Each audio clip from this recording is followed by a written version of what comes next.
Seorang rakan sekelas perempuan berusia 17 tahun dipanggil ke pejabat oleh gurunya, guru di barisan belakang. Tetapi saya terhidu bau hormon. Tak sangka, matanya yang curi dibalas secara naluri oleh gadis itu. Cikgu lelaki tu tahu perempuan ni patut pandai mulut tu. Jadi dia cuba terlebih dahulu meminta gadis itu makan besar di gudang. Seperti yang diharapkan, gadis itu mengekalkan janji temunya seperti yang dijadualkan. Walau bagaimanapun, sekali dan untuk semua, hubungan antara keduanya berkembang seperti yang diharapkan. Maklumlah, perempuan itu adalah pemantau kelas. Setiap kali saya mendapat tempat pertama, rakan sekelas saya iri hati. Tetapi dari saat ini, nasib malangnya bermula. Saya fikir guru besar memanggilnya ke sini untuk memujinya. Tapi bila tengok cikgu menggigil, kegelisahan timbul dalam hati. Dengar cakap cikgu minta dia berlembut jika dia mengaku. Adakah anda mempunyai hubungan yang tidak sesuai dengan guru muzik anda? Dia masih mahu berpura-pura keliru. Tetapi dekan langsung tidak memberinya peluang. Ingatkan dia untuk tidak berpura-pura tidak bersalah.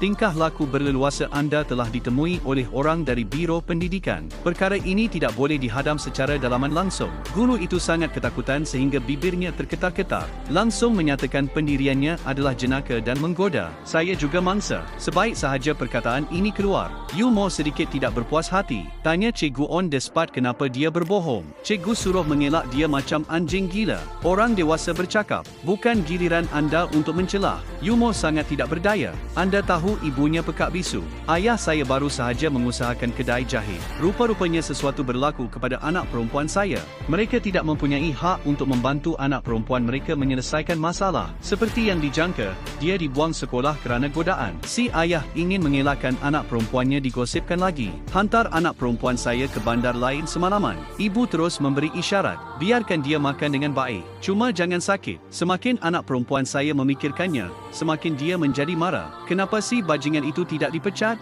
Tetapi saya tergelincir seperti saya tidak dapat melihat cahaya. Tetapi ayah saya pergi ke beberapa sekolah berturut-turut. Tiada siapa yang sudi menjemput anak yang tercicir dari sekolah. Lagipun, masih ada. Saya akan mengambil peperiksaan kemasukan kolej dalam beberapa bulan lagi. Pelajar berkaliber ini dipayung terjun ke udara. Akan menjejaskan kanak-kanak lain. Bapa akhirnya menunjukkan mukanya. Dia menyatakan bahawa anak perempuannya telah mengubah caranya. Dan grade dia antara yang terbaik dalam kelas. Untuk memberi peluang kepada anak ini, cikgu buat syarat boleh tinggal dan belajar. Tetapi jangan berkawan selama 4 bulan ini. Belajarlah dengan baik dan tenang. Bolehkah ia dilakukan? Humor secara dangkal bersetuju. Sebenarnya, hati saya telah dipintal. Datang ke bandar besar awal, membuat Yumo ingin tahu tentang segala-galanya. Kasut tumit tinggi yang mahal, aksesori rambut yang indah, pakaian pun begitu berkelas, dan gangguannya menyebabkan pelajarannya merudum. Sekarang dia sendiri pun tak boleh terima keputusan